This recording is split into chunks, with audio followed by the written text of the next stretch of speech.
السلام عليكم dhammaan asxaabta qiimaha badan ee ku xidhan Factory Academy waxaan raantii jecelahay maanta inaan halkan kaga hadlo qayb kale oo la xiriira casharadii taxanaha idoo ahaan jiray ee la xiriira sida loo qoro buugga qalin jabinta ee ardayda seniorka ee jaamacadaha kala duwan ee Soomaalida dhigta ay diyaarinayaan waqti xaadirkan. marka casharadan waxay ahaan jireen saad la socotaan casharo ma garanaysaa xirfado ah oo ma garanaysaa ama caawimo ah oo ardaygu u baahan yahay waqtigan lagu jiro gaar ahaan xilligan waxaa la dhahay coronavirus uu jiro waqtigan ku sugannahay. haddaba maanta waxaan jecelahay maadaama qaybo badan oo muhiim ah oo u badnaa theory aan kasoo hadlay waxaan almost ku dhowdhownahay dareemaya in chapterkii shanaad ugu muhiimsanaa ama afraad la gelayo oo ah maadaama aan kasoo hadalnay data collection method sida questionnaire loo sameeyo muhiimaddu waxa weeye marka analysationka in la sameeyo. haddaba sidee loo sameeyaa analysation? programyo dhowr ah ayaa lagu sameeyaa analysationka marka la joogo. programyada waxa ugu muhiimsan tusaale ahaan oo kale excelka ama SPSS-ka labada program ayaa tusaale ahaan marka haddaba maadaama inaga inta badan waxaa inta badan aad caan ah oo kamid ah oo iska runtii aan filayo inuu yahay mid lala wada qabsan karo barnaamijkan la yiraahdo SPSS-ka. marka software-kan SPS-ka loo yaqaano ama statistical package-kan waa mid kamid ah programyada loo isticmaalo cilmi baadhisyada kala duwan ee la doonayo in lagu taxliiliyo dabeetana. marka programkan waxyaabo fara badan baa loo isticmaalaa laakiin waxyaabo ugu muhiimsan loo isticmaalo waxaa kamid ah tusaale fiilka cilmi baadhista oo kale marka la joogo aad baa loo isticmaalaa sida tusaale ahaan thesis-yada kala duwan oo kale marka la joogo aad baa loo isticmaalaa bahalkan. marka kolkaa markaad tahay arday undergraduate waxaan rajaynayaa inaad cilmigan SPS-ka iyo isticmaalka software-kan aad u baranayso. kolka marka hore si aad u hesho haddaba waa inaad horta marka hore computerkaaga uu kugu jiraa SPSS kaas oo ah mid valid ah ama yacni laysankiisii iyo wixiisii oo dhan wata. markaad soo kicisay aad ku shubato bahalkan model ayuu kala leeyahay. tusaalahan kale anigu waxaan doonayaa inaan ardayda ku tababaro maanta uga faa'iideeyo versionka 12aad SPS-ka versionka 12aad ayaan halkan ku hayaa. marka waxaan doonayaa runtii in aynu ka wada dheragno oo aan garanaysaa online training halkan kaga qabto dabeetana markaad dhegeysto aad adigu isticmaali doonto adiga oo gurigaaga jooga. haddaba markaad SPSS-kan hesho way qurux badnaan lahayd inaad hesho 12 23 ilaa 26 hesho haddii ay jiraan way wanaagsan tahay. haddii kale waxaan rajaynayaa inaan meelo laga soo download gareyn karo aan linkiga hoose idinkula wadaago. marka horta muhiimaddu waxa weeyaan waa in computerkaaga uu kugu jiraa SPSS marka koowaad. marka SPS-ku marka uu kuu soo kacay aad ku shubato waa in uu halkaas oo kale ay ugu dambeysay is ready. tusaalaha kale IBM SPS Statistics Processor is ready. taa macnaheedu waxa weeyaan programkaagu waa complete oo waxba kaa maqan. marka kolka aad soo kiciso sidan oo kale ayuu soo baxayaa. laba wada wadaa inaad tusaale ahaan okay iska tiraahdo taasoo kale wax laga yaabaa in save kala soo doonto marka aad iska kansasho ama aad saddexdii daaqadood type new data doorato sidan oo kale marka waa inuu soo baxaa. marka maanta geli mayno laakiin waxaan doonayaa inaan hordhac ka bixiyo waa maxay SPSS iyo waxyaabaha uu ka kooban yahay. tusaale ahaan kale haddaad taqaano sida Word-ka loo isticmaalo Microsoft Word ama Excel-ka wax loogu qoro copy loo sameeyo loo highlight gareeyo paste loo dhigo tusaale ahaan kale loo save gareeyo loo delete gareeyo keyboard-ka wax loogu qoro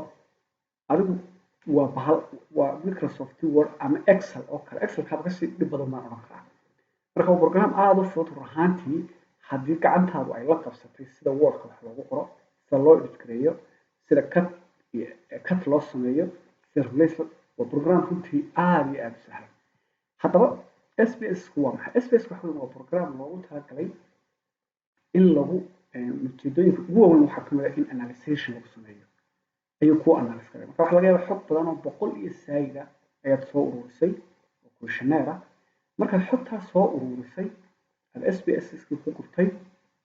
SBS-ka ku guraysaa way gacan kaga geeyonaysid inaad taxliiliso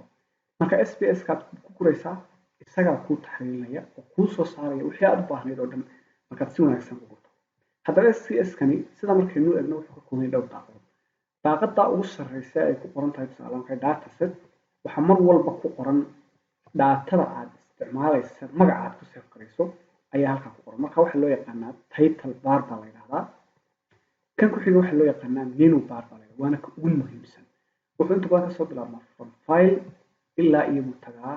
help ayuu tagaa marka daaqadani waa ta ugu muhiimsan weeyaan daaqadaha tusaale ahaan oo kale filekan markaad joogto waxyaaba fara badan buu inaad bir cusub furto inaad mid hore open tiraahdo data hore oo kuu save garaysan baa kamid ama open data cusub baa kamid waxyaabahaas oo dhan leeyahay ugu muhiimsan inaad exit ka tiraahdo waxyaaba kale leeyahay waxa kamid tusaalahan ka hayraadaysan waxa kamid safety baa kamid waxa kamid tusaalahan kale data tusaalahan ugu qoran excel inaad export tiraahdo rename inaad tiraahdo waxyaabahaas oo dhan waxyaabaha weyn baa kamid edit kan insert variable wax leedahay ugu muhiimsan iyo option labada daaqadood waynu tagi doonaa mid walba wax loo isticmaalo oo tusaalahan kale halkaas aad wax ku qortay labaad qortay tan waxaad ogaatay in meesha mid aad ka soo booday oo tusaalahan kale 1 2 waa qortay 3 2 baad ka soo booday halkaasna way banaantay marka halkaas oo kale aad mid cusub dhex gelinaysaa kaas oo kale viewgan iyadana ku ugu muhiimsan tusaalahan kale waxaa kamid waxyaabaha inta badan ugu muhiimsan waxa kamid menu bar editor-ka allahumma status bar-ka waxyaabahaas adigu inta badan lagu barbaaraa iyo in laga hajiyo lagu qorxiyo variable kala duwan data marka u timaado kuwada ugu muhiimsan waxa kamid tusaalahan kale markaad noqoto more advanced aad noqoto kale iyo data-kan aad ay ugu muhiimsan yihiin laakiin kuwa aad loo isticmaalo kale aynu halkan ka taaban doono waxaa kamid tusaalahan kale sorting-ka kamid waxa kamid tusaalahan kale split waxa loo yaqaano copy data weight-ka cell case-ka inta loo dooranayo waxyaabahaas oo dhan baa kamid qabadan qaybood transform hasha leedahay iyadana complete variable baa ugu siiyaysan kuwa aad ka isticmaali doono analysis waa button ugu muhiimsan weeyaan aynu hadhow isticmaali doono dhammaan statistics oo dhani halkan bay ku jiraan boqolkiiba 99 ku jiraan salaamka descriptive statistics hadda doonayso waa kan frequency descriptive key explore key chasing cross tabulation key wixii oo dhan halkan ku jiraan tablada haddaad u baahan tahay halkan baad ka soo siinaysaa markaad isbarbar dhigaysa laba mean isbarbar dhigayso halkan bay ku jiraan linear model key generalization hadday tahay wixii halkan ku jiraan mixed model key correlation key waa kuwa iyagoo bayfaria iyo partial distance wixii waa correlation key linear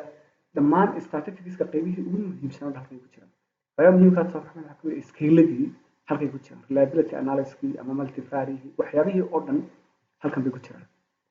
dhammaan waxyaabahani oo waxyaabaha ugu muhiimsan koodkankani waa ka in ugu badan ee aynu isticmaali doono hadhowto dhowr qodob baan markaa ka eegi doona maadaama arday undergraduate aad doonaya in focus saarno waxaan eegi doonaa tusaalahan kale descriptive statistics-ka eegi doonaa waxaan eegi doonaa tusaalahan kale correlation-ka waxaan tusaalahan kale eegi doonaa allahumma salli ala muhammad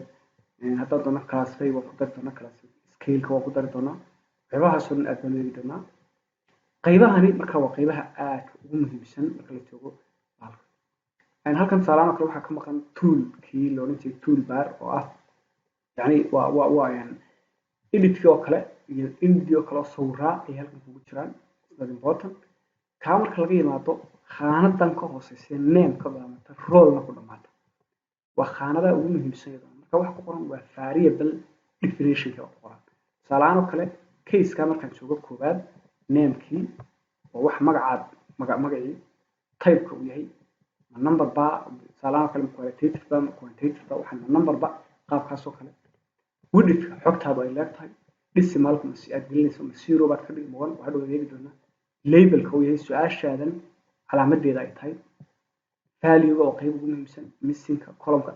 dhammaan waxyaabahan oo dhan ka sheekayn doona hadii la ka dhigo dhinacan markaan imaado halkan waxa ku qoran number-radii marka aad iyo aad u tirbadan yihiin ahaantii oo waa serial number ciid aad u farbadan yihiin serial number ba marka loo yaqaan waxa kale oo loo yaqaan case-na waa loo yaqaan marka waxa laga yaabaa number kasta salaano kale waa kaas waa case marka each waxa loo yaqaan salaano kale waa case ka marka laga yimaado SPSS waxa uu leeyahay laba اللهم صل على محمد لبدا قدود بولي أما لبدا فيو tan aynu taagana waxa la yidhaha variable view variable view waxa weeyaan waa daaqada aad barayso SPSS-ka yacni waxa aad ku gurayso aad isku barayso programku maadaama uu yahay dee maaha wax ready-made iska wadaysan xogtan aad sidato questionnaire-ka aad ka keentay aad soo buuxisay waa daaqada koowaad ee aad ku gurayso ee aan SPSS-ka u sheegayno xogta aan sanano aragtay marka xogtii iyabaad isbaraysaa SPSS si aad isu barto daaqadan baad ku buuxinaysaa marka waa daaqadan waxa la yidhaha waa codingkii tusaalahaan oo kale su-aashii koowaad sidoo kale tii labaad tii saddexaad ama tusaalahaan oo kale qofka koowaad labaad saddexaad ama saasoo kala baraysa marka daaqadan soo buuxisa variable view-ga la yidhaahdo waxaad u gudbaysaa daaqad kale oo la yidhaahdo data view data view-ga iyadu maxay qoran yacni tusaalahaan oo kale sidii leeg bay ka kooban tahay intii leeg bay ka kooban tahay laakiin far game kala qoran maxay waa variable marka variable koowaad variable labaad variable saddexaad saasoo kale marka data si dhan ayaad saa u buuxinaysaa waana halka aad ku qoraysa jawaabihii ay halkan ku qoraysa tusaale ahaan oo kale qofkii koowaad hadduu ahaa genderkiisu male halkan baad ay ka muuqanaysaa marka tan soo buuxiso dhammaan wixii aynu meeshan kusoo qornay oo dhan namekii typekii abuurta ugu muhiimsan tusaale ahaan oo kale labelkii dhammaan wixii aynu meeshan kusoo qornay majority-gooda namekaasi ugu muhiimsan yahay halka bay ku qornay tusaale ahaan halka faartaasi ay ku qorantay hadhowta waxay magac namekiiba wada buuxinaya wixii aad u wada taxsiba buuxinaya markaad labadaa daaqadood buuxiso stepka labaad waxaad imanaysaa deetana analyzation sidaa daraaddeed marka isku soo urno SBS-ku 3 step baa ugu muhiimsan aad maskaxda ku hayso kow waa inaad marka hore samaysaa coding oo aad daaqadan variable view-ga soo buuxisaa ta labaad waa inaad buuxisaa data view-ga waa inaad buuxisaa ta saddexaad waa inaad analyzation-kii samaysaa adigoo oo isticmaalaya menu bariskan oo isticmaalaya marka saddexdan daaqadood waa very important weeyaan marka maanta haddii ilaahay ka dhigo clipkan kooban halkaas baan rajeynaya inaan ku istaago qaybta dambe ayaan haddii ilaahay ka dhigo si toosa usii geli doonaa inagoo ka bilaabana variable view-ga dabeetana data view-ga dabeetana analyzation-ka waxaan rajeynaya inaan 3 video oo kooban inagaga badnaadin haddii ilaahay ka dhigo marka waxaan aad ba u mahadsantihiin dhammaantiin waxaan rajeynayaa inaad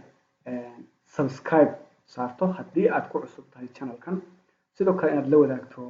dadka kale ee u baahan inay ka faa'iidaystaan